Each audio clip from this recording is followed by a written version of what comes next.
Good afternoon. Welcome to the Preservation Board. I'm going to call a roll to see who's here, which will interest me too. Commissioner Fathman, are you here? I'm here. Commissioner Richardson, are you here? Here. Commissioner Killeen, are you here? Yes. Commissioner Vines, are you here?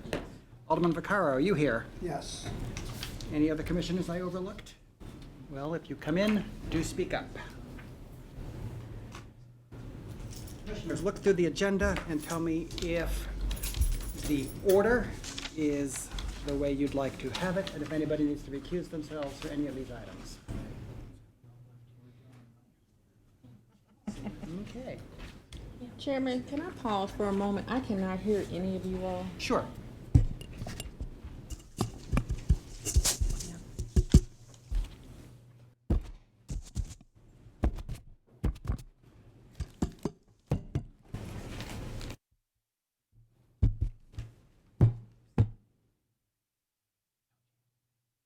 Trying to figure out where I go.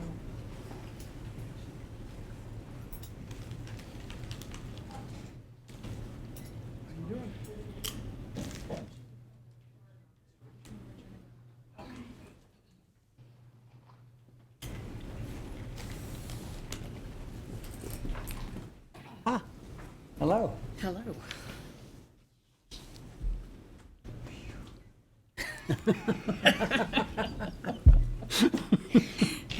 David was filling in. Thank goodness. Went into all those hockey vans. Oh, yes.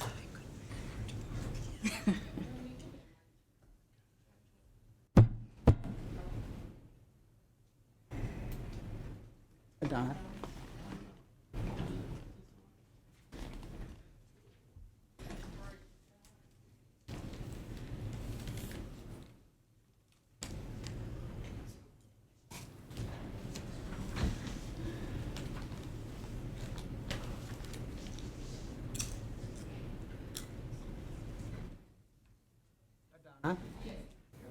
Mics are working, maybe it's you.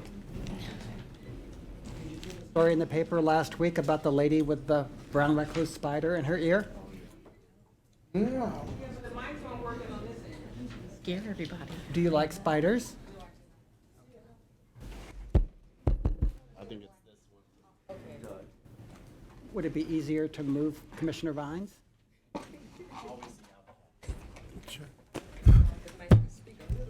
Got I it. think mine works, but it's not loud.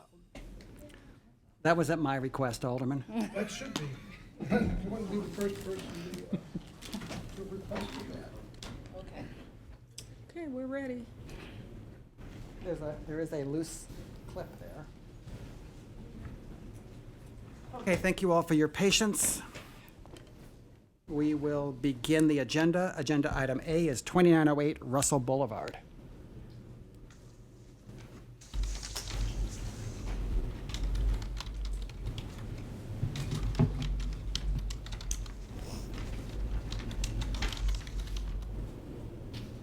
This is 2908 Russell Boulevard.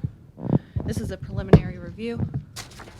And I would also like to submit before we start.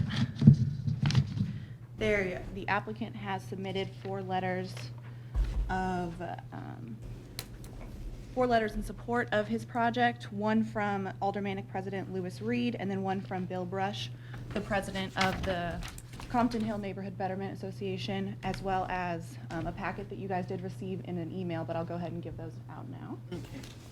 Thank you. All right. This is 2908 Russell Boulevard.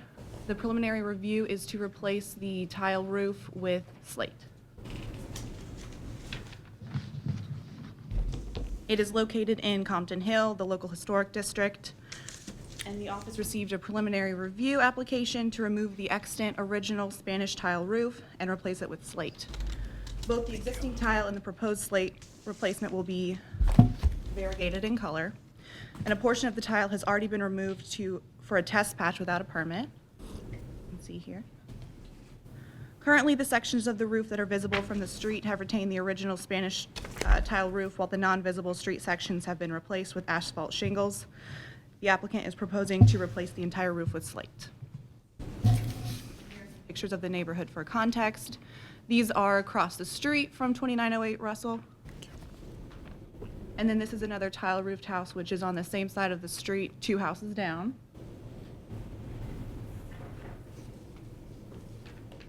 And when looking at this proposal, we are looking at the standards F and H. F is exterior materials, and it says that materials for new or rehabilitated structures shall be compatible in type, texture, and color with the original building material. And it does not comply, as the proposed replacement slate is not compatible in type or texture with the original Spanish tile. And then H, which is roof shape and material.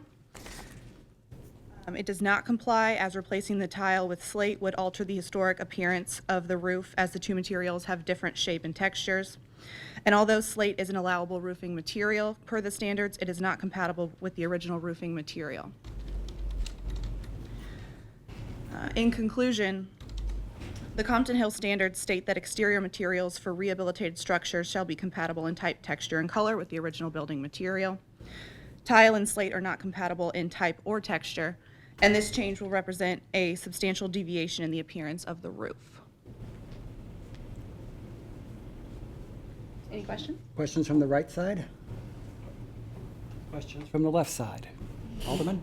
Just, and so you said that the president of the board and the neighbor association are both fine with the change? Yes, they have submitted letters in your packet. Right. Yes. That is just, Oh, for the record. Okay.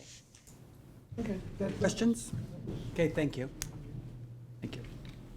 Okay, let's start out with the applicants, the finders here. Yes. Okay, come on up.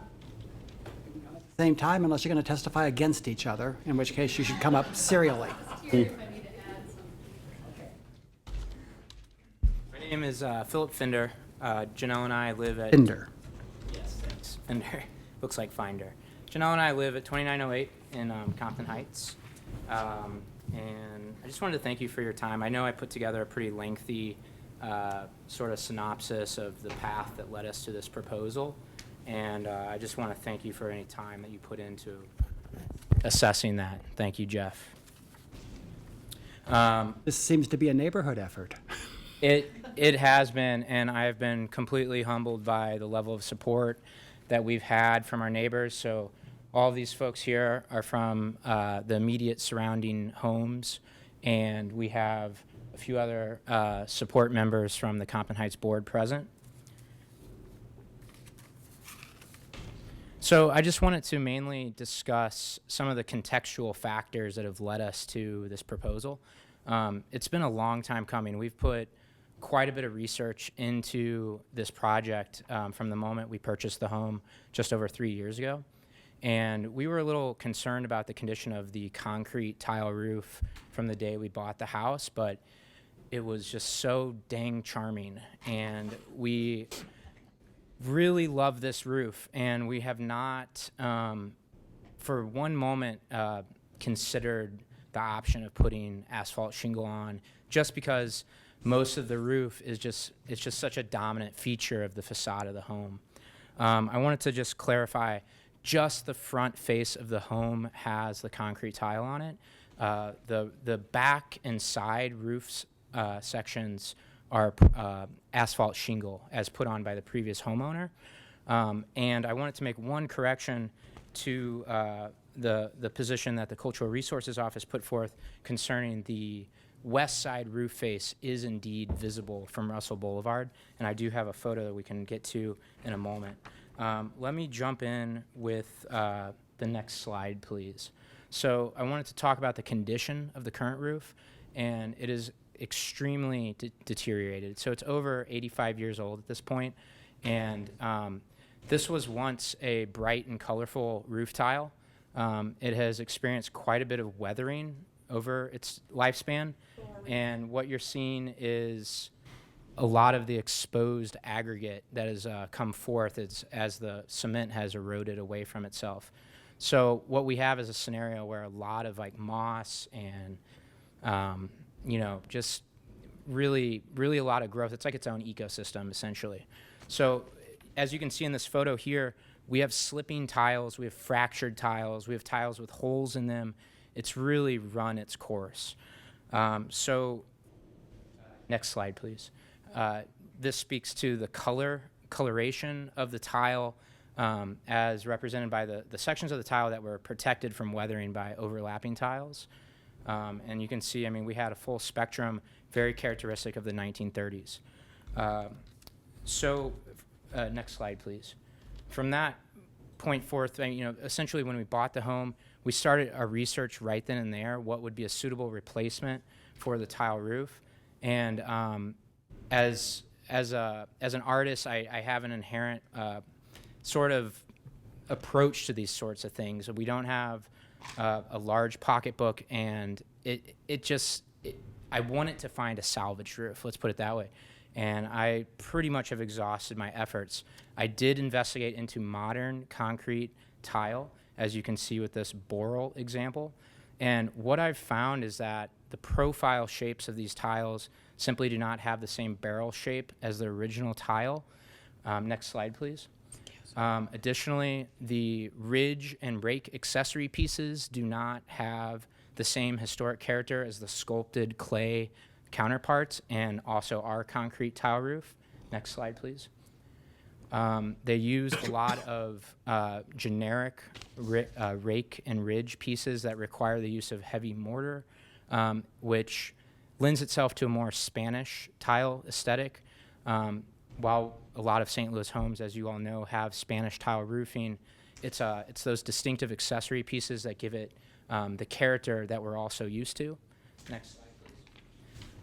Some of these modern systems utilize, frankly, pretty poorly designed accessories like these eave closures, which really we just can't fathom the idea of putting this on the house. Next slide. Clay tile alternatives, the contemporary version here. Notice that the gap between the barrels is a lot more narrow than the Ludowici style historic clay tiles. Here you can see I have a Ludowici clay tile on the left and our tile on the right, and they're nearly identical in form. It's just that ours are so deteriorated. So at this stage in our research, it became clear that the Ludowici tile was our best option for a replacement to really take advantage of the profile of that tile. It just became also clear that it was astronomically expensive to obtain. Next slide. We did receive quotes regarding salvage clay tile. This is the Tile Roofs company that's a subset of Renaissance Roofing, and they offered this sample to us, and at while their price was better than a brand new tile product, we noticed that these were significantly chipped and damaged, but it did give us an option in terms of finding something that had the color variation characteristic of the 30s. Some of the accessory pieces, the Ludowici accessories that match our concrete counterparts, the ridge bump there you see on the left, and the ridge pieces. So those were all consistent with our concrete tile, and that's why we wanted to pursue that. That was our best option with a clay tile.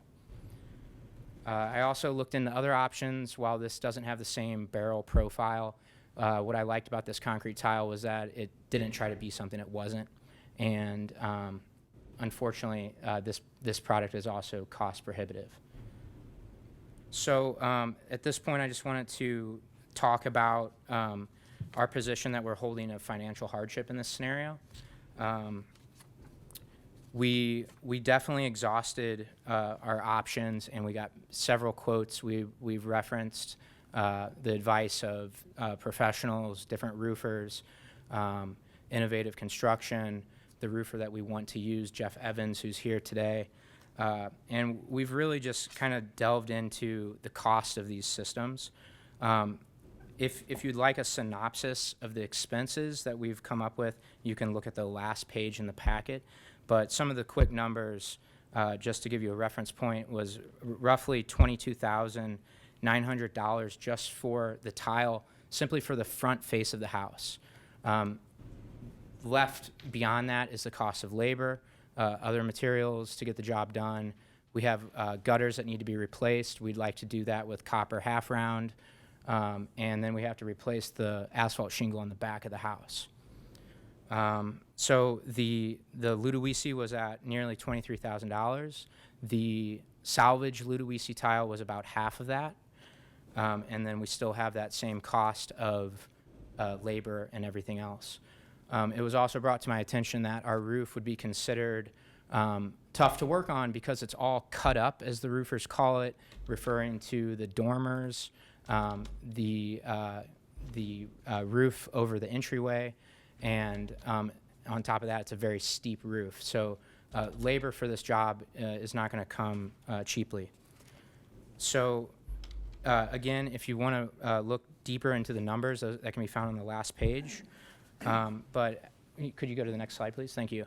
So what we did was, after about 2.5 years of exhausting our tile options, we started to look beyond that.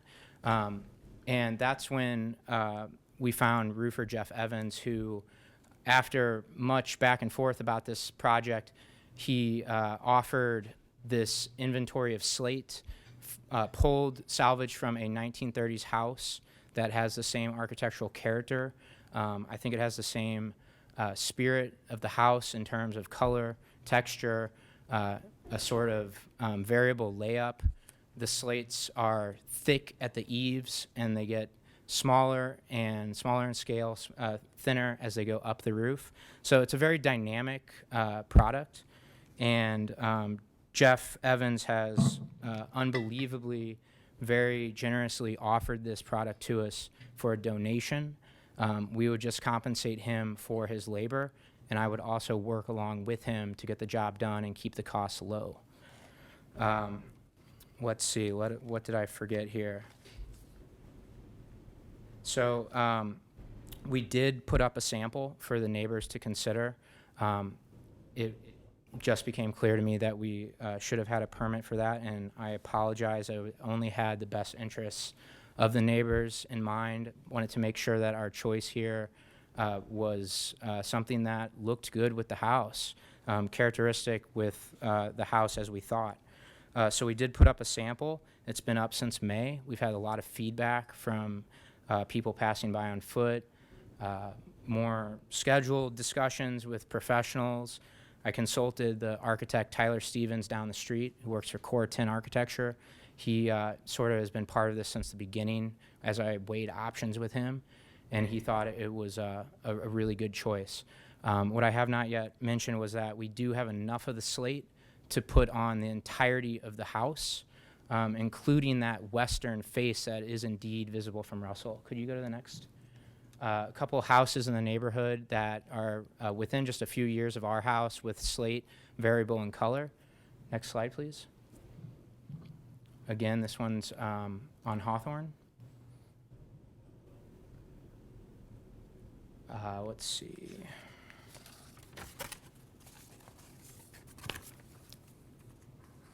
Next slide, please. So this one is a shot photographed standing on Russell. So I just wanted to put that in there to show you that western face. If we could put historical quality roofing on the whole house, and particularly that face, I think it would be a contribution to the neighborhood. I think it would unify the house and make it feel more cohesive. Next slide, please. From the top ridge, this is what I see when I get up there, and you can see those ridge tiles that sort of speak to the quality of materials in this era that the modern products don't quite have. But this differentiation between the front and the back is something that we'd like to fix. I mean, I just, as someone who's quite particular, I would prefer to have a cohesive roof that has like material throughout. Next slide, please.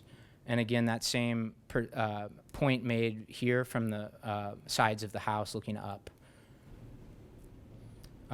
Lastly, just the coloration that I wanted to make the link to between the slate that we were proposing and the original color of the tile roof that was just full of color, frankly. So there are a few points I could summarize, but they're all in the packet, and I hope that you've had an opportunity to see some of those. Just a few of the more important ones. I know that not several, but 20 of the 25 homes on Russell between Compton and Nebraska have replaced their roofs with asphalt shingle.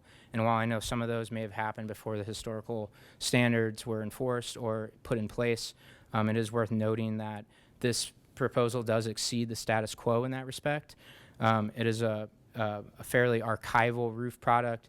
When installed as we plan to with copper flashings, copper gutters, and so forth, it will be a high quality product that should last for the foreseeable future. Additionally, the slate in question here is from the 1930s. It's a period correct. While it does offer a difference in three-dimensional profile, it is from the same period and in the same character of the home. Is my perspective that modern concrete tile offerings do not offer the same historic character as their original clay tile counterparts or concrete tile like our own. And I think I have not mentioned that because our roof does leak because of its deteriorated position here, we do want to take action as immediately as possible. We've sort of been weighing these options for a few years now, and I don't think we can wait any longer as we manage the front roof leaking. Is there anyone, I'm sorry, I guess I can take some questions at this point. Hold on a second. Questions on this side? Questions on this side? Yes, he's regard this particular roof as in really good condition. It's not deteriorating. It should have over 100 years left of the slate's life. Yeah. Probably closer to 5 centuries in that slate. Phil has a few here that you could examine. I did bring in some tiles or some slates, and I brought in a sample of our Spanish tile if you'd like to see it.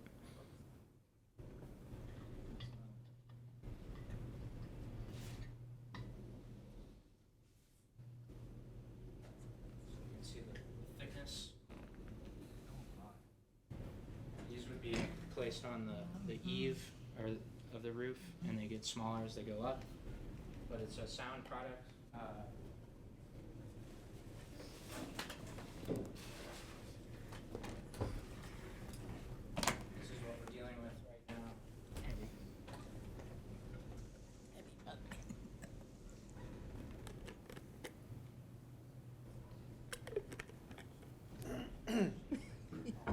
Any more questions? Thank you.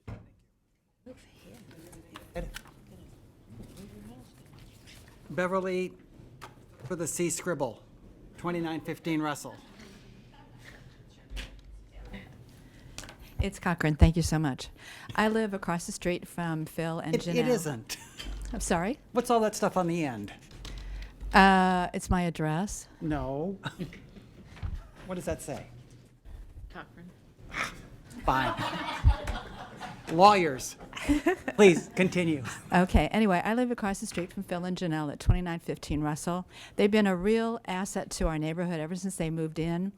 I do wish you would let them have this roof. When I moved into my house 25 years ago, it had a slate roof, and I couldn't afford to have it another slate roof, so I put in an asphalt roof.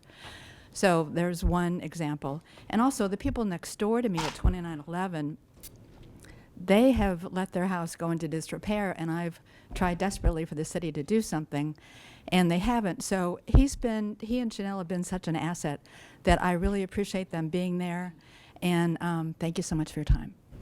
Thank you. Brad Riffin. Ah. What does that say? My writing's bad. Okay. I'm at 2900 Russell, right beside their house. I've been there 2 years, and just in the 2 years I've been there, the work they've put in their home and the pride and detail they take is amazing. They've turned their yard into, it looks like it's from Shaw's Garden.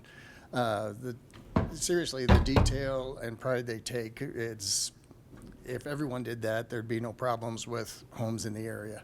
So I really appreciate them as neighbors and would like to see it go through. Thank you. Rodney Rodriguez? Same sentiment. They've worked really, really hard on the house. They've done an amazing job restoring the entire home when they bought it in. And Phil has single-handedly done all of the drywall and the tile work and the plumbing, and he's turned this house into a really incredible restored property. I think I live right next to them on the west, and I think this roof is going to be a beautiful asset to the home. Thank you. Ismael Rodriguez? I'm just going to echo what all my other neighbors have said. I also live next door in 2916, directly next door to them. And I think that the work they have done so far in this property is fantastic. And I believe that this would be an incredible improvement to what they have right now, and it will help the value of all of our properties in that block. Thank you. Jeff Evans? Yeah, I'm the contractor donating the materials. I just want to add that that slate came off a house that's remarkably similar to this one. The house is in University City, 533 Warren, and there was nothing wrong with it. Sometimes Pennsylvania gray slate gets mixed in with these S1 hardness Vermont slate, and they last a fraction of the time, and there were some hail spots on it, and the insurance company decided to replace the whole thing.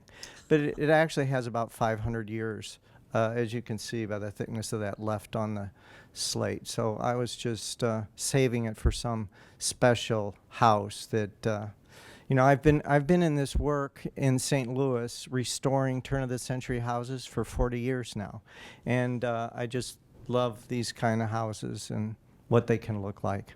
So I've devoted my life to bringing back the charm and restoring them wherever I can. What did you put on the U City house? Another slate roof, but you can't get that thickness anymore, and the insurance company didn't want to pay for it. Okay. Thank you. Yeah. Annie Lehrer? Hi, I'm Annie Lair. I'm not only a neighbor to Phil and Janelle, but I'm also a board member for Compton Heights. A really, really, really good nurse. Thank you. I hope I never have to see any of you in my professional life. I echo everything their neighbors have said. I would like to say, as a board member, we have gone over the plans with Janelle and Phil multiple times and give our complete support to them as they hope to rehab this house and make it a beautiful part of our neighborhood. But I also like to echo the sentiment that these are young professionals who come into the city of St. Louis, who want to make their life in the city of St. Louis. And I think it's really important, as we want to draw young entrepreneurs, young professionals, and younger people who want to raise their families within our city, that we offer them the opportunity to do so and make our neighborhoods more beautiful and better. So I hope you give them your support and let them have their slate roof. Thank you. Thank you. Robert Bruce?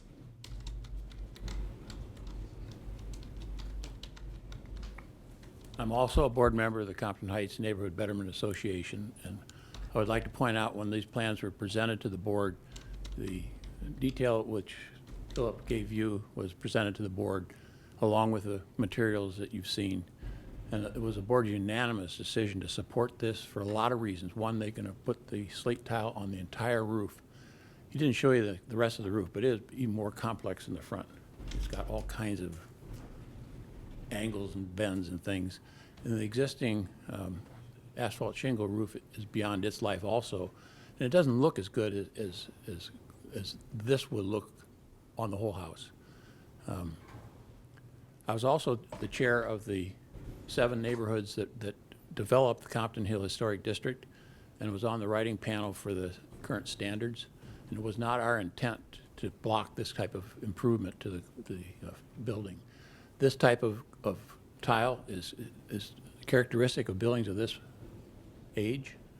There are several Compton Heights structures that Phil has shown that have this type of proposed roof that works very well. It's very attractive, and much more attractive than asbestos shingles would be. Thank you. Thank you very much.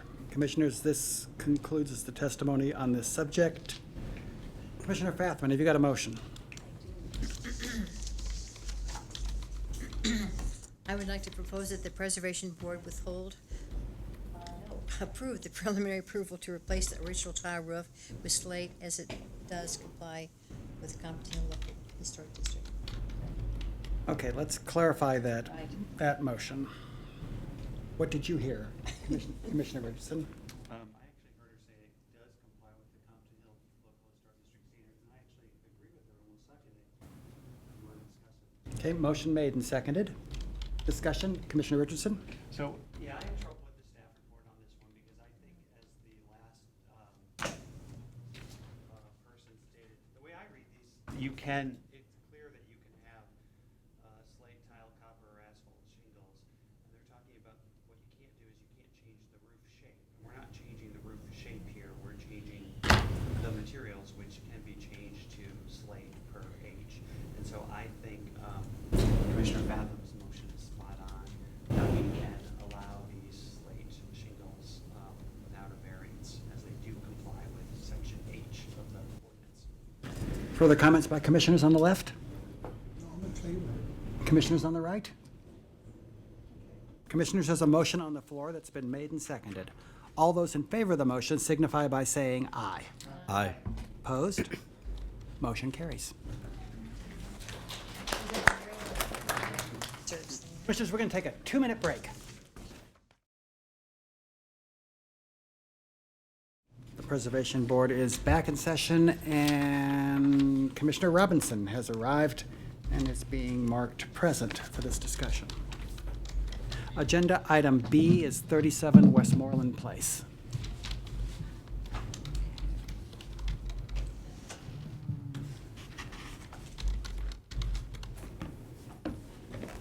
The screen off. I don't think so, I don't know. Okay. Okay. We were having technical difficulties today.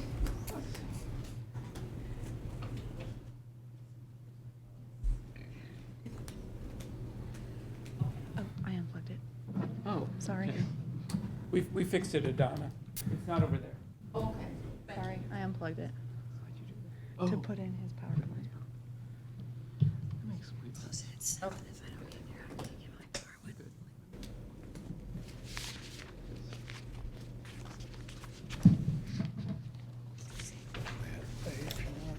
Okay. All right, so this is a preliminary review application at 37 Westmoreland Place in the Central West End Local Historic District. The issue at hand is the enclosure of a porch. And with that, I will show you some pictures. This is 37 Westmoreland Place. Interesting fun fact, it was originally a 3-story building, and in 1949, the 3rd story got taken off of it. The porch in question is on the right-hand side. You can kind of see it obscured through the trees there. This is a view of the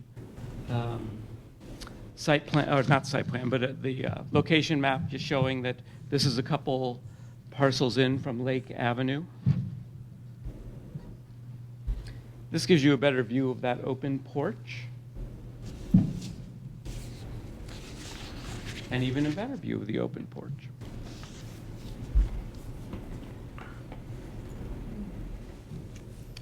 And a close-up within the porch. You'll notice that there's a bay window there.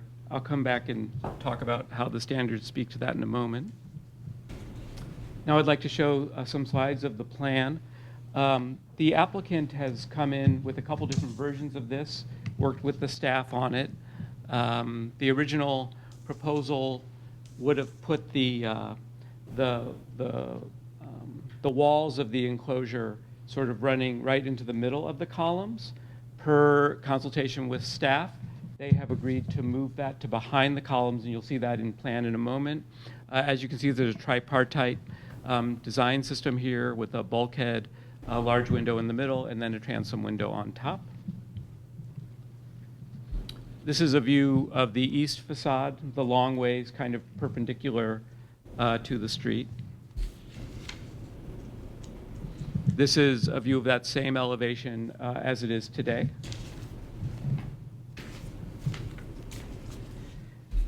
As I said, this design has evolved.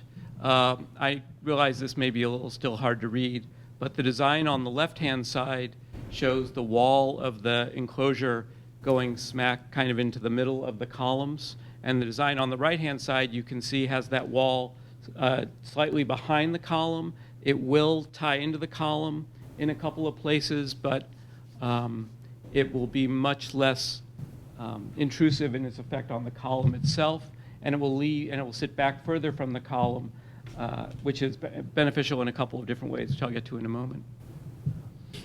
So this is a floor plan for it.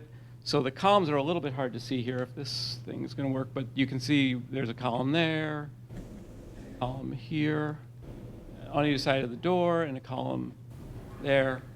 And the idea is to set this within the columns, which as the staff I thought was important. Before we get to the slides, setting it in I think was particularly important because if this is going to be approved, I think it's important that the building read as having a porch which was original that was enclosed at a later date. And I believe by setting it back, it will achieve that visual effect, which I think is highly important in this case. Now I'd like to show some slides of the context. This is looking east on Westmoreland, so if you walk far enough another block, you'll hit Kings Highway. This is a view looking west. If you walk to the end of the block here, you get to Union Avenue. And then this is a view immediately across the street. Of course, there's the boulevard kind of green space in the middle of Portland and Westmoreland Place. So, in the summer, you don't see much of the house across the street. You see mostly trees. So the next series of slides I want to show are slides relating to the historic porches in this part of the Central West End. I hate this picture, it's so dark. It was not uncommon to have, or I guess I could say it was common to have outdoor porches with many of the structures built in Portland Westmoreland Place. What you should be looking at here, if the photographer had more skill, is that there is a porch right about here that projects out from the building. And I have better pictures of that, I promise. This is 36 Portland Place, so it's at the corner of Portland and Lake. And even though those are darker, I think this is a little clearer. So the picture on the left is the west facade of this building. The picture on the right shows the porch. It's a really decorative, very beautifully designed original porch with wrought iron railing at the top of it and also at the floor level below. You see the columns there as well, and then set behind that is an enclosure. I'm confident from just conjecture that this was not originally enclosed when it was built, but it's been enclosed. And the look of it is that it's been done relatively recently. We only have records back to about 1998 in the office. And of course, the Central West End's been a historic district since the 1970s. This is 42 Portland Place. Again, I think it's likely that this was originally a open porch. In fact, I do think in this case there was a record from about the 90s that this was enclosed with the approval of the Heritage and Urban Design Commission. In this case, unlike the design being proposed today, the enclosure does sort of run from the middle of each column to the middle of the next column. And I do think by being set back, they, again, give that visual effect of being much more open and conveying that it was originally an open porch. This is a porch at 47 Portland Place. Again, it is enclosed. I think they did a nice job in this case that the setting back behind the columns, it reads as kind of a void, and again, gives that sense of the history, but allowing the current owner to use the property in a way that's advantageous for their occupation of the house. This is an enclosure. It was a little hard to tell if this was screened in or glass, and I wasn't going to walk up these people's front yard to rap on it to see. But I think my sense of it from the street was that it was actually fully enclosed. And this, you can see, is a brick version with brick pillars and not rounded columns. But again, this is another example of enclosing an originally open porch. I will say there are still some open porches that can be found in this part of the Central West End. This is an open porch at 37 Portland Place. You can see the primary sort of facade of the house on the left, and then on the right is a close-up of the porch. And then this is 42 Westmoreland Place, which again has an open porch currently. I think that's my slides for this one. They are. So I'd just like to speak a little bit to the standards, and then I'll take any questions. The Central West End Historic District standards were originally created in the late 1970s. They were very broad in their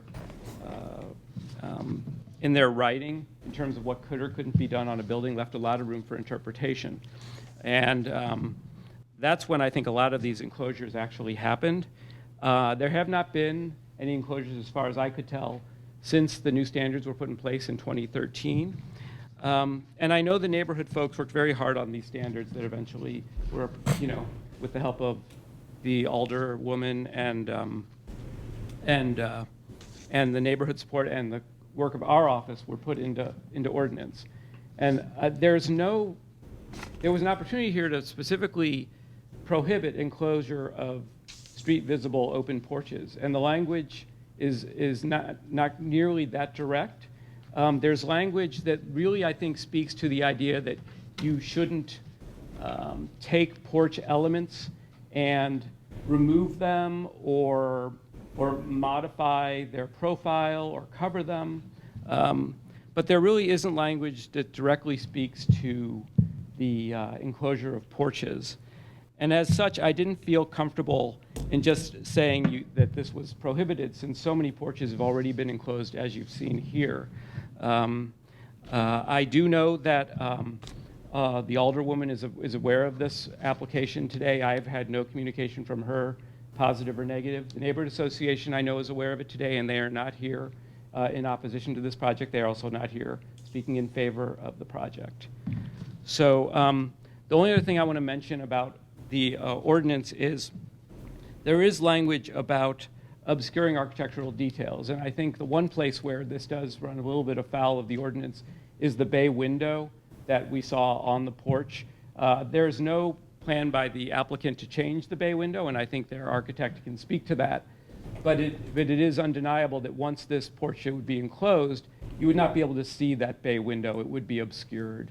But again, I think a lot of the language in the ordinance here speaks to the question of covering original architectural details, altering original architectural details. Say you wanted to take the columns away and put in a different kind of column. That would run afoul of the ordinance. I don't feel what's being proposed here today does. And with that, I will take any questions. Questions from this side? Questions from this side? Thank you very much. Commissioners, let's hear from the architect, and if we have questions for the applicant, we'll call the applicant as well. Paul Fendler. Hello, thank you. Thank you, Deanne. I really don't have anything to add to this. Deanne did my lengthy presentation, so I appreciate that. But I will take questions. I mean, we will agree to the conditions that they stipulated. That is the bay window, and there was a second one that we will agree to those. So if you have any questions, I'll be happy to take them. Questions on this side?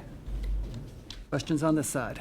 I went with the second one. I see the first one where it says. I thought there was two. Maybe I'm not correct. In, That it was reversible. I'm sorry. okay. Thank you very much. Thank you. Do we need to hear from the applicant, commissioners? Okay, good. Commissioner Vines, have you got a motion down there? I do have a motion. I move that the Preservation Board approve the porch enclosure as it complies with the Central West End Historic District standards with the following stipulations. The bay window on the east facade cannot be altered or removed. Is there a second? I'll second that. Second by the alderman. Any discussion? Hearing none. All those in favor of the motion signify by saying aye. Aye. Opposed? Motion carries.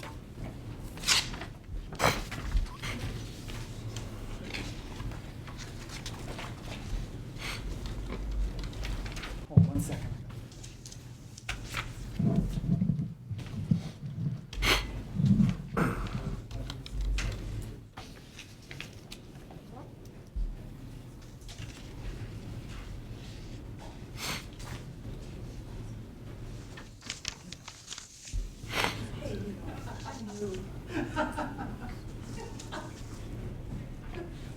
Okay, proceed. Calling agenda item C, 1217. Okay. McKay.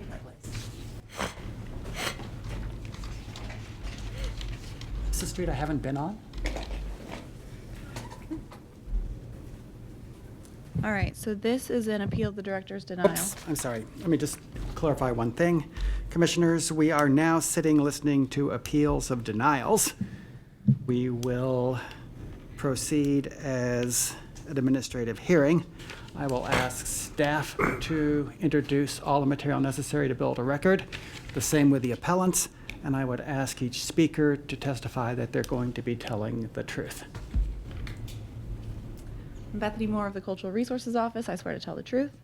I would also like to submit into the record the PowerPoint, the agenda, a certified copy of Ordinance 69112, which is the Lafayette Square Historic District Standards, Ordinance 64689 as amended by Ordinance 64925, this presentation, as well as a letter in opposition from the Lafayette Square Restoration Committee.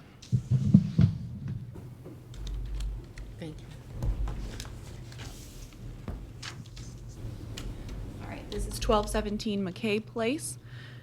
As I said, this is an appeal of the director's denial to retain the 5 windowsills that were painted yellow without a permit. The applicant painted 5 masonry windowsills on the front facade of their attached row house without a permit. The Cultural Resources Office received a complaint from the neighborhood concerning inappropriate work and cited the property owner. Subsequently, the owner applied for a permit to paint the sills and was denied, as the painting of unpainted masonry windowsills in a brick facade is prohibited by the Lafayette Square standards. The applicant has appealed the denial and wishes to retain the paint. And again, this is in Lafayette Square. And here's a picture of the building in the row houses. As you can see, it's the only one with painted windowsills. And then here's some buildings across McKay Place for some context. Let me just go back. So according to the standards, section 202.1, exterior masonry walls. Number 4, the painting of unpainted brick walls is prohibited, and the painting of unpainted windowsills in a brick facade is prohibited. And as you can see, it does not comply here, as the windowsills had not been painted previous to the painting done without a permit. So based on these findings, the Cultural Resources Office recommends that the Preservation Board uphold the director's denial of the application, as it does not meet the Lafayette Square Historic District standards. Questions on this side? Questions on this side? Just to clarify, these are masonry sills? These are masonry sills, yes. Thank you. Okay, I do not have an appellant signed up to speak. Is the appellant present? See the appellant. Okay. Thank you. Signed up to testify, Suzanne Sessions, who is possibly signed up twice. It's not clear from this sign-up sheet. I signed up twice, but I obviously signed up on the wrong line. And luckily, you figured out who I was. Suzanne Sessions, 1831 Kennett Place. Suzanne, and will your testimony be the truth? Yes, I do. Thank you. As Bethany explained, in our code, Lafayette Square, both the code that was revised in February of this year, and the code from 2012, a painting of unpainted stone windowsills is prohibitive. Now, there's two different areas where this applies. One of them is for historic houses which were built before 1919, and there's another one for newer houses. But the point is, both issues say that you cannot touch unpainted stone sills. And this particular row, I believe, is 4 or 5 homes in this row. So it isn't standing out by itself to make a new judgment on it. This is one that will sit and be compared to all the others on the block, on this section of 5. So as far as we're concerned, there isn't any question about it as far as our code is concerned. The neighbors have complained about it, and that's why we came here originally with it in the petition. So I urge you to deny this and let it continue. Is that correct, Bethany, what I'm saying? To uphold the denial? Whereas the Lafayette Square wants you to deny this appeal. And so that they have to put those back to the unfinished stone, and it can be done. It can. Questions? Questions? Thank you. You're welcome. Okay, Commissioners, that concludes the testimony in this matter. Let me ask again, is the appellant present? Great, thank you. Please. I'll make a motion that the Preservation Board uphold the director's denial of the painting of the stone windowsill without permit, as it does not meet the Lafayette Square Historic District standards. Is there a second to the motion to uphold the director's denial? Second. A motion seconded by Commissioner Vines and Commissioner Richardson. Discussion, Commissioners. What, I don't know. Yes, sir. Does removing the paint run any risk of damaging the sills? Testimony from the Neighborhood Association, qualified as an expert or not, Okay. that it would not. Okay. That's fine with me. Else? Call a roll. Commissioner Fathman, do you vote yes or no? Yes. Commissioner Robinson, do you vote yes or no? Yes. Commissioner Richardson, do you vote yes or no? Commissioner Killeen, do you vote yes or no? Yes. Commissioner Vines, do you vote yes or no? Yes. Alderman Vaccaro, do you vote yes or no? Yes. That is 6 yeses. The Preservation Board has upheld the director's denial. Thank you, Commissioners. The next agenda item is Agenda Item D, which is number 30 Portland Place.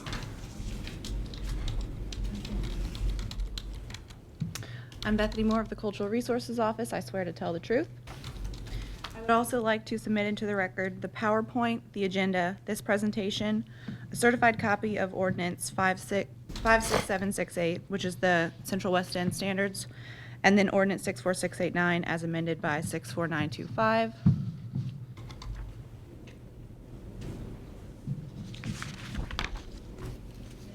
Portland Place. This is an appeal of the director's denial to add screens to a street visible side porch as well as a few other alterations. And again, this is in Central West End Local Historic District. And here's a map. And here are some images of the side porch from the street. The one on the left is one that I just took from the sidewalk. This one right here. You can see here's the porch. And then here's a close-up version of the side porch in question. The owner proposes to replace the non-street visible stairs to the porch, the flooring, and the columns on the porch, as well as add the screening on all 3 open sides. Besides the screens, the other alterations meet the standards. In order to not obscure the architectural detail of the porch, the Cultural Resources Office suggested that the screening be set back from the balustrade and columns. Since the porch is considered a significant architectural detail that is also street visible, the application was denied at the staff level, and the matter is now being brought before the Preservation Board. And here's a plan of the screening structure. As you can see, get this to work, there we go. It will be built here, which is set back from the porch and the columns. And the screens will be as little invasive as possible. And then here are some elevations with the screening of each side. As you can see, they'll be in panels. And then here is a rendering of the interior with the screening. And the applicants are here tonight, and they've told me that there have been some slight changes to these plans, which they will talk about when they give their presentation. These are the ones that we were given. And then according to the standards, we look at B, architectural elements, which says original or historically significant architectural features shall be maintained and repaired rather than replaced, and that no historic architectural detail or trim shall be obscured, covered, or sheathed with material of any kind, which is why we asked them to set it back. The project proposes replication of the existing wood columns and reinstallation of the existing wood balustrade. Screening will be recessed behind the historic fabric of the porch and will be entirely reversible. Based on these preliminary findings, the Cultural Resources Office recommends that the Preservation Board overturn the director's denial of the application as the alterations comply with the Central West End Local Historic District standards. Questions on this side? We have two other people who also have come to testify. Questions on this side? Denny and Jill. Who's Denny and Jill? Where are Denny? Are you here to speak in favor or against? Favor. Probably not.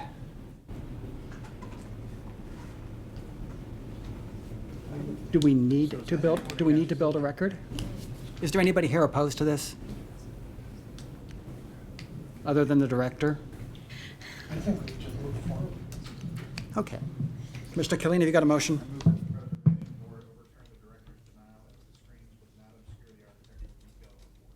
Is there a second? Second. Seconded by Commissioner Fathman. Is there any discussion? Commissioners, I'm going to call a roll. Previous roll. Let's just go ahead and call the roll real fast. Okay. Commissioner Vaccaro, do you vote yes or no? Vote yes. Bynes, yes or no? Yes. Commissioner Killeen, do you vote yes or no? Yes. Commissioner Richardson, yes or no? Yes. Commissioner Robinson, yes or no? Yes. Commissioner Fathman, yes or no? Yes. That is 6 yeses, 0 noes, and the Preservation Board has overturned the director's denial. You have to leave? Okay. Want to hear one more, or you want to go?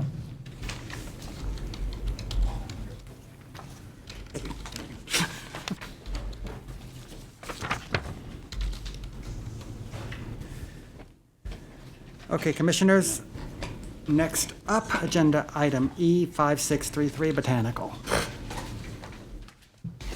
Bethany Moore of the Cultural Resources Office. I swear to tell the truth. I would also like to submit into the record a certified copy of Ordinance 64689, certified copy of Ordinance 64925, certified copy of Ordinance 64832, the demolition application, including the director's denial letter, the PowerPoint, this presentation, the agenda, and an appeal letter, which is also included. There you go. Thank you. You're welcome. And then also,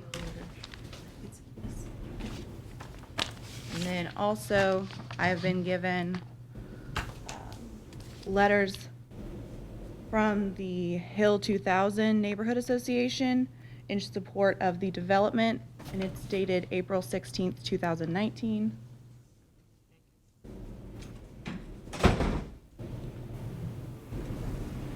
All right. This is 5633 Botanical Avenue. This is an appeal of the director's denial for a demolition. It is in the Hill neighborhood in the 10th Ward, which is in a preservation review district. And again, this is where it's located on Botanical. And then these are some pictures for context. This is the house directly next to it on the west end of Botanical. And then these are two new constructions directly next to it, looking east on Botanical. And you'll notice that these new constructions are very close together, and there's significant spacing between these brick homes.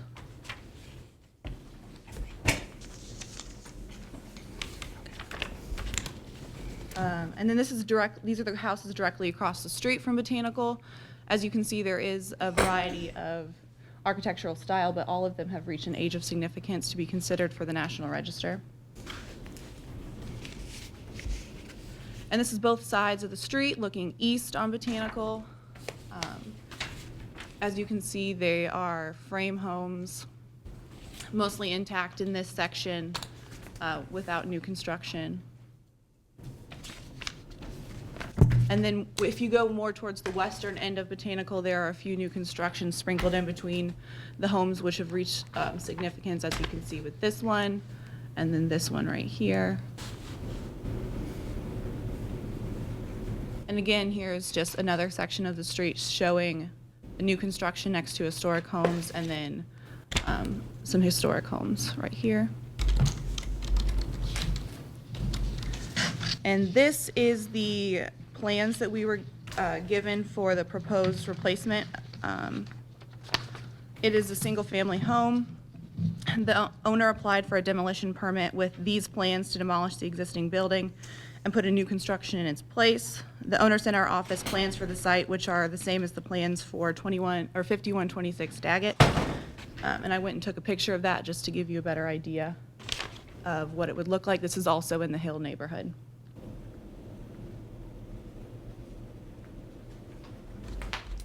So when looking at the ordinance for demolition, there are 4 categories that the buildings can fall into, and they are high merit, merit, qualifying, and non-contributing.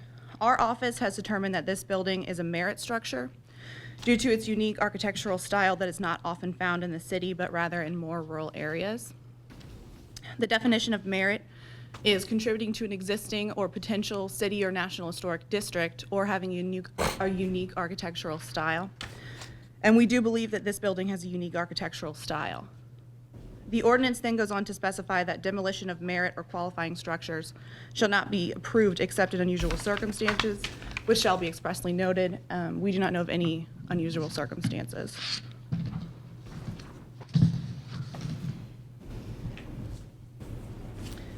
So these are the criteria that we look at when evaluating demolitions. A, redevelopment plans. D, neighborhood effect and reuse potential. F, proposed subsequent construction. And G, commonly controlled property.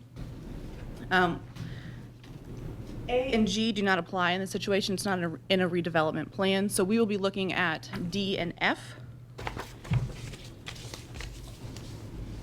And D is a neighborhood effect and reuse potential. And there are 3 factors to that: neighborhood potential, reuse potential, and economic hardship. For neighborhood potential, there are no vacant buildings on the block, and it is a well-maintained and well-kept block. For number 2, reuse potential, this area shows reuse potential due to the fact that the houses on the block are occupied and in good repair. Number 2, reuse potential also states that structures located within currently well-maintained blocks or blocks undergoing upgrading renovations will generally not be approved for demolition, and this block meets that. And then 3 is economic hardship, and no evidence for economic hardship has been submitted to our office. And then the last criteria that we look at is F, which is proposed subsequent construction. Here we are really looking at, does the proposed new construction equal or exceed the contribution of the current structure to the integrity of the existing streetscape and block face? And when looking at these buildings, you can see that the current building is a brick building with a recessed porch. This one is a 2-story frame building with vinyl with a front entry porch. When looking at the area of the street that the current building sits on, those buildings are brick. And then as you go further down the street, there are the 2 new constructions right next to it, and then the frame homes, and then a handful of new constructions mixed in with the other ones at the other end of the street.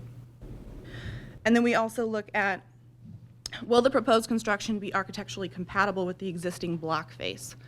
We do not believe that this will be architecturally compatible with the existing block face, since a majority of them are 1 to 1.5 story buildings, single-family homes, either brick or frame. And we do believe that this one will not fit in with that, as it is not brick or compatible with the other buildings on the block. So it is the recommendation of the Cultural Resources Office that the Preservation Board uphold the director's denial. Here, excuse me.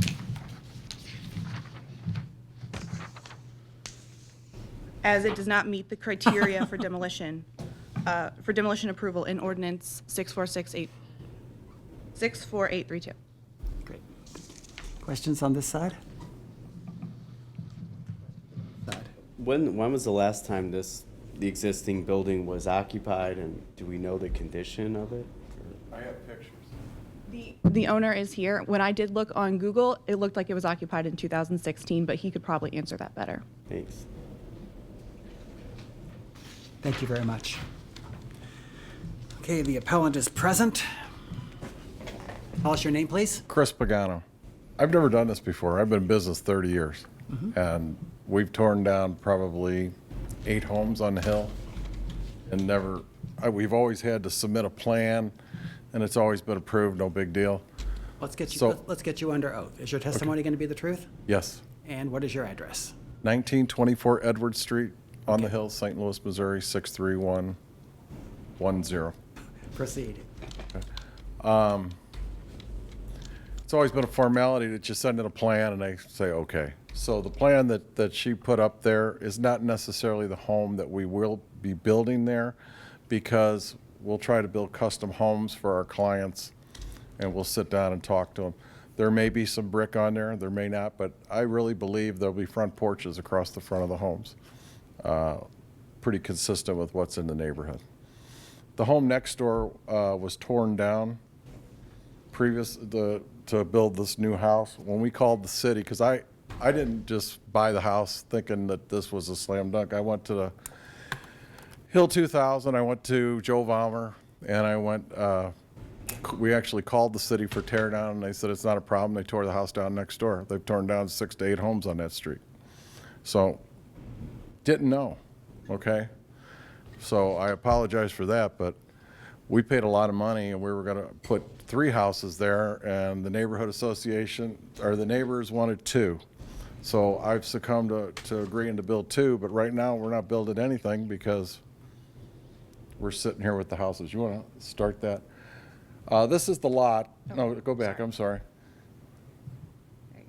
This is what our intentions is to do, is to divide the lot into 2 4,500 square foot building sites. They'll be 37.5 feet wide by 120 feet deep.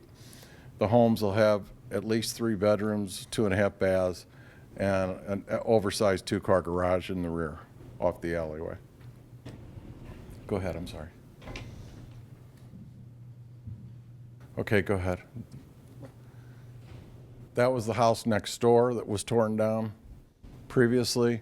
These are some other homes that have been torn down on the street by Don Bellin. Keep going. Just go ahead. And now we're going into the house. This is the way the house looks today. And that's the new house going next door in green.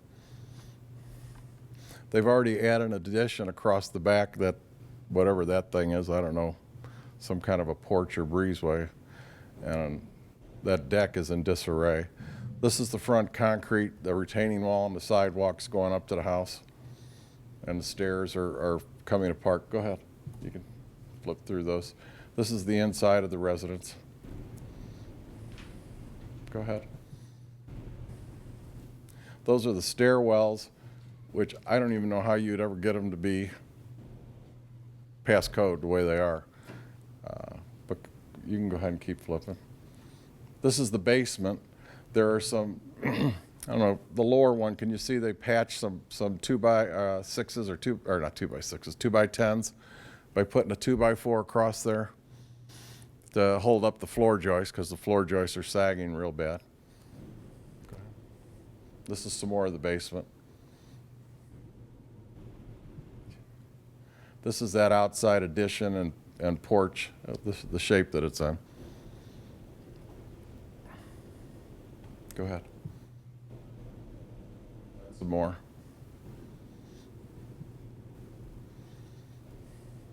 These are just some homes that we built on the hill. We added a second story on a house across from the park. You can just flip through these. That's more houses. Just to give you a flare or whatever. You can keep going.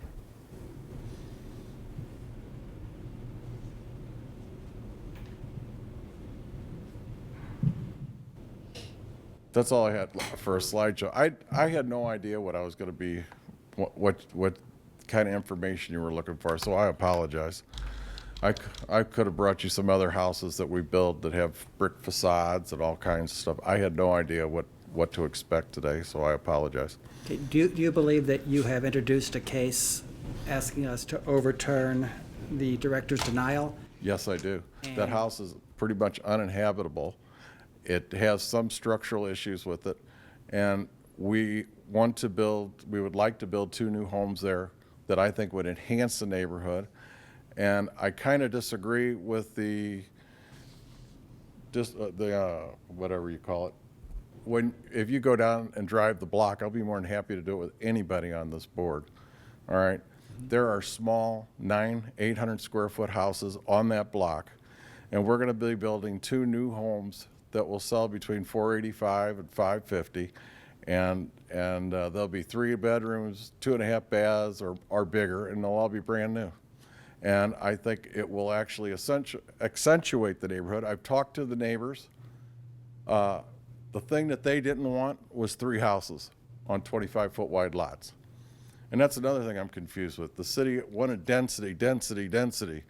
And now, for some reason, the city doesn't want density anymore. They want to kind of make the lots a little bigger. So I was confused about that. So the neighbors are thrilled to have 2 brand new homes going on. And is it your testimony that the house on the plans that you showed us is not the house that you're going to build? It's just one that could be built, but I believe that it'll have a front porch all the way across. And I'm working on a plan that will have a brick facade in the front. Okay. And I don't have a problem with that, if you want to make that part of the approval, if you're so inclined to do that. I don't know. Great. Thank you very much. But I do believe it's a little bit of a hardship, because I overpaid for the property thinking that we were going to be able to tear the house down and redevelop it. Do you want to quantify that in your testimony? Sure. Okay, tell us. How do you want me to do it? Present your argument for financial hardship any way you want to. Okay, we paid $230,000 for the land, and then the tear down's going to run about 15 to 20, and we're going to have probably, if with 2 lots, we're going to probably have about $150,000 a lot, when we were expecting to have about $80,000 to $85,000 a lot. Rough numbers. Okay. Anything So, else? Anybody have any questions? I do.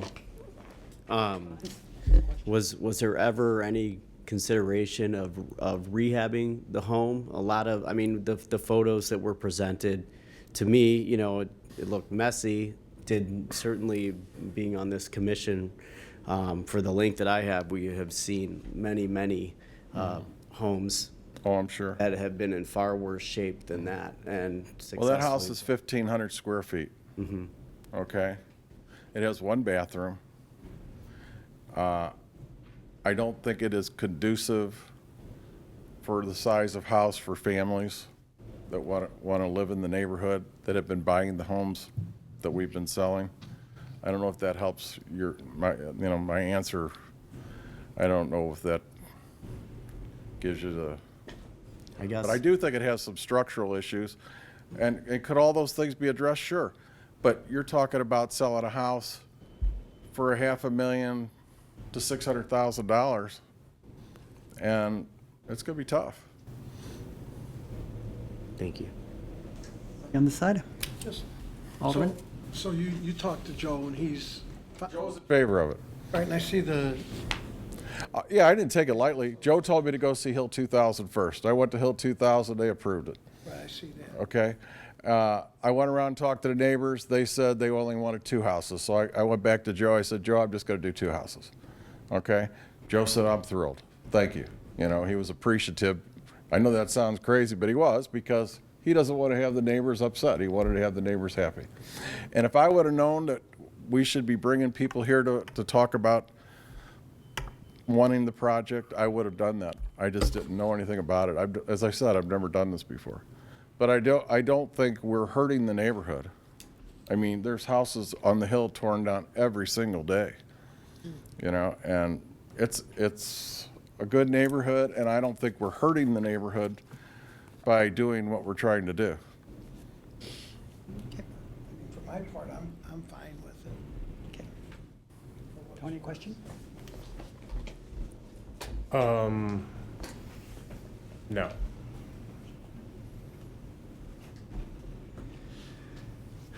Thank you very much. Commissioners, this concludes the testimony in this matter. Commissioner Robinson, have you got a motion? Sure. I move that the Preservation Board uphold the director's denial, as the existing conditions do not meet the criteria for demolition approval listed in the ordinance. Second. Motion made and seconded. Is there discussion? Commissioner Vines? I mean, to me, this is a pretty clear-cut case of if there's any proposal or appeal of a denial that should be upheld.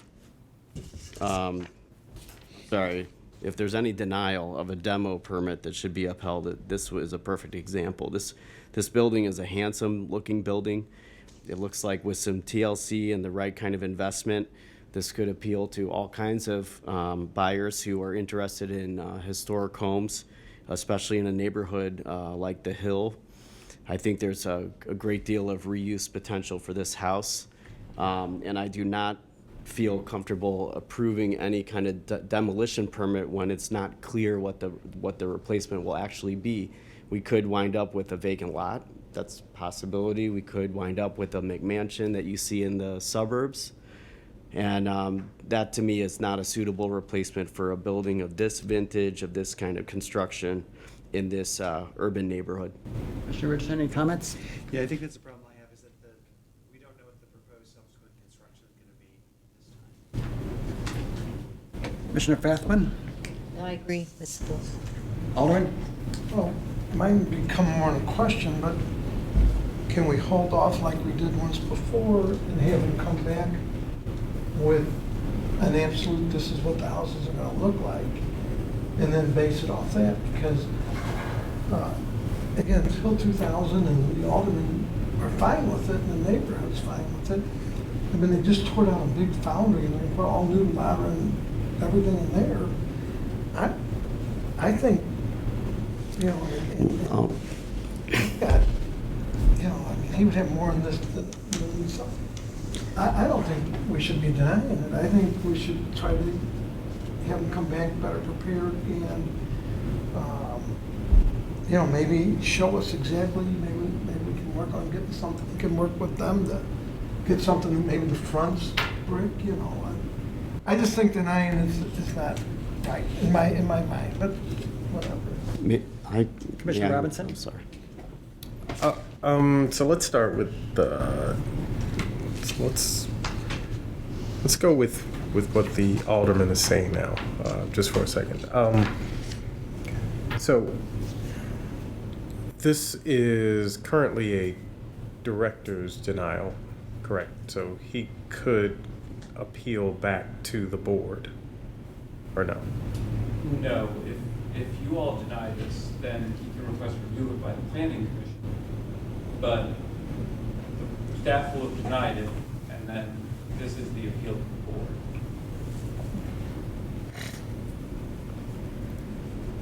Got it. Okay, so currently what I've seen, I'd say pretty much everything that was presented does not look to be equal or greater than what's existing. And with that being said, I find it impossible to approve this based on any of the designs that were presented. Commissioner Vines? Just responding to what Alderman Vaccaro said about how they tore down the big foundry, they're tearing buildings down all over the hill, they do it all the time. I think that only underscores the urgency and importance of preserving what buildings of historic vintage are still there. It sounds like maybe the Hill isn't a neighborhood that embraces a historic urban context as much as some other neighborhoods, but I think that it is exceedingly rare to come across all brick buildings like this on the Hill. It is an example of a very rare housing type, not only for this neighborhood, but for the city in general. And we are the preservation board, not the demolition board, and I think that we need to exact the highest standard in contemplating a proposal like this, where there really is no clear replacement. And this building, once it's gone, is definitely not coming back. Question for the appellant who is signaling that he would like to speak. To bring him to the podium, someone would have to have a question for him. You have a question for him, Alderman? Give him the opportunity to come back. No. No? I'll give him an opportunity for him to answer a question that you ask. Okay, and I'll ask it. So you said you have 200 and something thousand in this to fix it up? 250,000, 230 to buy it, and then another 25 or whatever to tear it down. So 225 that you have in it, and then to fix it as it is, how much would it cost? I have no idea, because it never even entered my mind, because the house next door was an all-brick structure that was approved to be torn down, okay? When I called down to talk to the city, their exact words to me were, well, it's an all-brick structure next door, they tore it down, there shouldn't be any problem with this one, okay? Do you want to name that city official I for the can't record? do that, I didn't take the notes. But I had to. So I think the only question I had was, to put the money in the house that you have, how much you think you would have in it, and how much you think it would have to? Oh my God, I think you're gonna have at least 250 to 300,000 fixing it up. Before you know it, you're gonna have $600,000 in that house and try to sell it and make a profit. I mean, I just can't even imagine that that's gonna be economically feasible, because the house is just terrible, you know? But as far as the elevations are concerned, as I said before, I just sent those off because that's what we always did. But I could have elevations drawn and or whatever with front porches and brick, but it's not going to look like the house that's there. But I don't think any of the houses that are torn down, the ones that are built back, look like the houses that were there. You know, they're just different. And not that that's a bad thing. Thank you. Thank you. Thank you, Alderman. Commissioners, that concludes our testimony in this matter. Motion on the floor that's been made and seconded. The motion is to uphold the director's denial. Alderman Vaccaro, do you vote yes or no? No. Commissioner Vines, do you vote yes or no? Yes. Commissioner Richardson, do you vote yes or no? Yes. Commissioner Robinson, do you vote yes or no? Yes. Commissioner Fathman, do you vote yes or no? Yes. That is 4 yeses, 1 no. The Preservation Board has upheld the director's denial. So where does that leave? Thank you.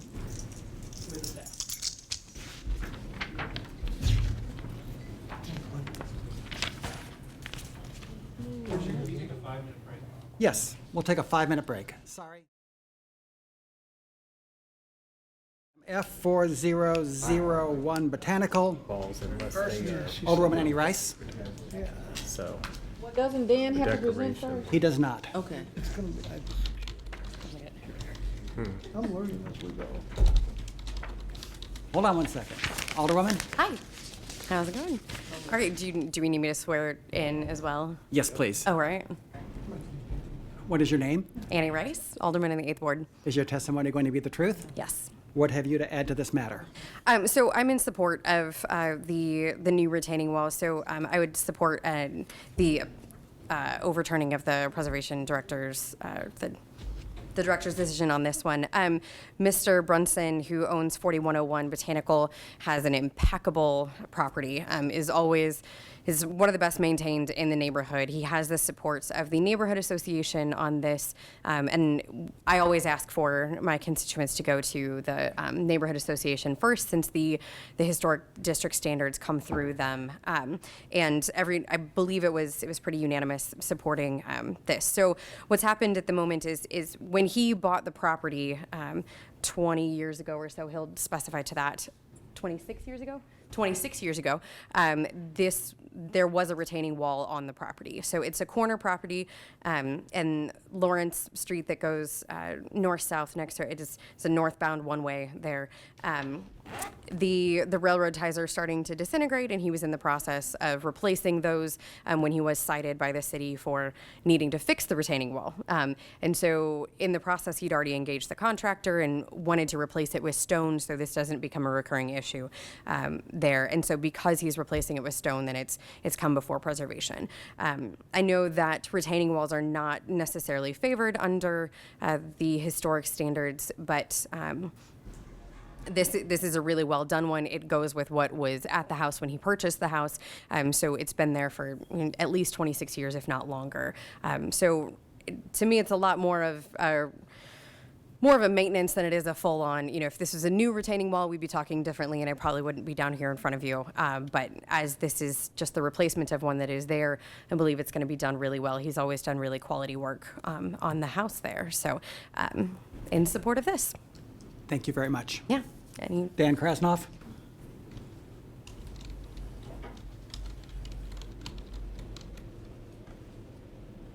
Krasnoff, Cultural Resources Director. I swear to tell the truth. I'd like to enter the following items into the record. A certified copy of Ordinance 59400, which is the Shaw Historic District Ordinance, denial letter of the application along with the application, an appeal email from the applicant, my PowerPoint, the applicant's PowerPoint, a letter of support for the project from the Shaw Neighborhood Improvement Association, an email in support of the project from the alderwoman who just spoke, and finally a list of properties that I think I said the applicant's PowerPoint as well, and then a list of properties that the applicant has given me that list residential homes with retaining walls already in the Shaw neighborhood. And with that, it springs to life.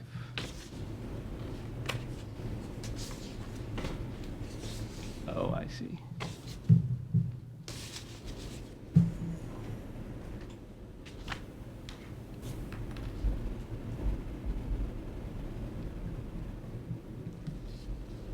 There we go. How about that? Mastering the technology. Okay, so this is 4001 Botanical Avenue. This is the home of Mr. Brunson, as was mentioned by the alderwoman. You can see this is a corner property at the corner of Lawrence and Botanical in the Shaw Local Historic District. It's kind of your sort of typical townhouse type structure you'll find in Shaw, with very nice half timbering and an all brick facade. Additionally, you will see there is a retaining wall in front that is made out of railroad ties. Here's a map that shows the location of the house at Lawrence and Botanical. This is a site plan. I apologize, this is going to be hard to read on the screens there, but it should also be in your packets. But basically, the retaining wall extends across the front here and then along the side as well. This is a section drawing showing the Versalillic retaining wall that's proposed in its place. This is a detailed shot of the condition of the retaining wall. Notice the railroad ties are kind of out of position with each other. And you can see over here on this side, you know, there's real rotting going on that top one. This is a view looking west on Botanical. One thing I will say while we're here is that a lot of folks who are unfamiliar with how St. Louis neighborhoods developed kind of think the front yards are just, you know, a patch of grass in front of a house. The fact is that when our neighborhoods, for the most part, were created in the city of St. Louis, the folks who platted and developed those parcels and developed those buildings typically would sculpt that yard to have a terrace that sloped down from the front. So it's not just sort of a random thing, but that the goal of the ordinance is to maintain that historical appearance. As you can see, this retaining wall is there. I will testify to the fact that there are lots of retaining walls in Shaw. Most properties don't have them, some do. Many of those retaining walls would have been built before there was a historic district. Some have been built since there was a historic district without permits. This is a view looking east. So if you walk a few blocks to the east, straight down the street, you'll end up at Grand Boulevard and Botanical. One thing I also want to point out while we're here is that what the staff is objecting to in this case is the retaining wall across the front. It's a relatively common condition, and these retaining walls have been there for years, that you often have a retaining wall that goes along the side because the angle would be pretty steep in a lot of cases to slope that yard both towards the side street and towards the front. Here's another view looking west and a view across the street. Apologize for the darkness of that image. So the standards here are pretty straightforward, and unlike the Central West End standards, which I mentioned at the last agenda item with the enclosure of the porch, there isn't a lot of wiggle room in this language. It says yard dividers, walls, enclosures, or fences in front of the building line are not permitted. So those are all the reasons why you could deny this. The applicant purchased the house with this already in place. I'm confident, based on what I've been told, that this has been in place since since before the historic district was created, and you know, I think you saw the neighborhood support for this. Usually, you don't have neighborhood support. So, although the ordinance is pretty stringent here in its language, there are always reasons why, in a particular case, the board might feel differently. But the standards say it can't be approved, and the staff has denied it. Questions from this side? Questions from this side? Thank you very much. Let's hear from the appellant.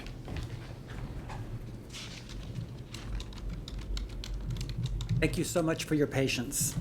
I thank you. And please, before I begin, please excuse my prescription glasses. I forgot I had them on, and they're sunglasses. So please excuse the fact that I'm wearing them. I thought you looked sort of cool. Okay. That was a cool look. Tell us your name. My name is Ronald Brunson, and most people who know me call me Ron, and you can address me as well. I live at 4001 Botanical. I have lived there for over 26 years now along. Is your testimony going to be the truth, Ron? Yes. Okay, proceed. Okay. I have lived there for over 26 years with my wife. I've been very much involved in the neighborhood. I'm formerly the vice president of the Shaw Neighborhood Housing Corporation. I was on that board for almost 6 years. And as a result, we approach our residents from a standpoint of quality. We love the neighborhood. When we first moved here to St. Louis, we wanted to live in a neighborhood that had urban appeal, that was basically close to city attractions, universities, and business and government. So we selected to live in Shaw. As a result, we have done great and numerous improvements on our property. As you can see from the front of the dwelling, that picture was taken 3 years ago after Mr. Bostic, our painter, had painted the trim around our home. Also, 3 years ago, I put a TPO roof on my house. So we come to the retaining wall issue. Last year, around last October, I noticed that the wall was beginning to deteriorate rapidly. And my wife and I discussed it. We talked about the fact that we didn't want to replace it with railroad ties for the reason after we done research on the railroad ties and felt that it could be a health issue. We thought we wanted something to have more longevity. I in turn contacted Mr. Jason Woods of Woods Landscaping, who is a certified landscaping contractor who has an A+ Better Business rating, to come and look at their area. So Mr. Woods said, well, Ryan, it's getting close to the winter, so why don't we wait to the spring of 2019 and proceed with this project? As a result, sometime in April, late April, May, Mr. Woods and I got back together along with my wife. We looked at various stone materials and made a selection, and then the process began. Along at that same time, I was cited by the City of St. Louis Building Department about I had a crumbling wall, okay, that was bulging out. So I notified Mr. Bill Nilsson, who's the local building inspector here for Ward 8. I advised him that I was already in the process of taking action to correct the issues that I had been cited for. Okay, then Mr. Woods got back to me, Jason Woods, that is, the contractor, and said, well, Ron, we got one problem here. With all the rain we have received, I probably won't be able to get to your wall until sometime mid-July or early August. And so as time began to get near early August, Mr. Wood proceeded to go through the process of securing a permit, which I had encouraged him to do initially. So he went to file for the permit, and he was told that our permit would be denied. So that's what brings us here this afternoon. Questions? Questions? Just comment. Thanks for the question. What's it informal? No, I just thank you for applying for a permit, not just doing it. Thank you. Further questions? I did one. So you had a concrete wall there before the railroad ties? These have been the initial ties from the very beginning. There has never been a concrete wall there, concrete wall that I know of. Might have been one there before me, but this has always been there since I bought the house. Thank you very much. Thank you. And I have Mr. Jason Woods here in the audience. If you have any other questions you'd like to direct to him. Is he the wall guy? Yes, he is. Thank you. Commissioners, that concludes our testimony in this matter. Robinson, you want to make a motion? Nope. Okay. Commissioner Richardson, you want to make a motion? I move that the Preservation Board overturn the director's denial and the wall is a replacement of a previously grandfathered wall. Second that, yeah. Okay. Motion seconded by Alderman Vaccaro. There's a motion on the floor, Commissioners. Is there any discussion on it? And I'll call a roll. Commissioner Vaccaro, do you vote yes or no? What was that? Yes. Thank you. Commissioner Vines, yes or no? Yes. Commissioner Richardson, yes or no? Yes. Commissioner Robinson, yes or no? Abstain. Commissioner Bathman, yes or no? Yes. That is 4 yeses. The motion carries. Commissioners, we now have a director's report. There is no director's report. Hey, Commissioners, has anybody read the minutes of July 29th, 2019? I move to approve the minutes from July. Is there a second? Second. Any discussion? Hearing none. All those in favor signify by saying aye. Aye. Do I hear a motion to adjourn? So moved. Okay, Commissioners, we stand adjourned.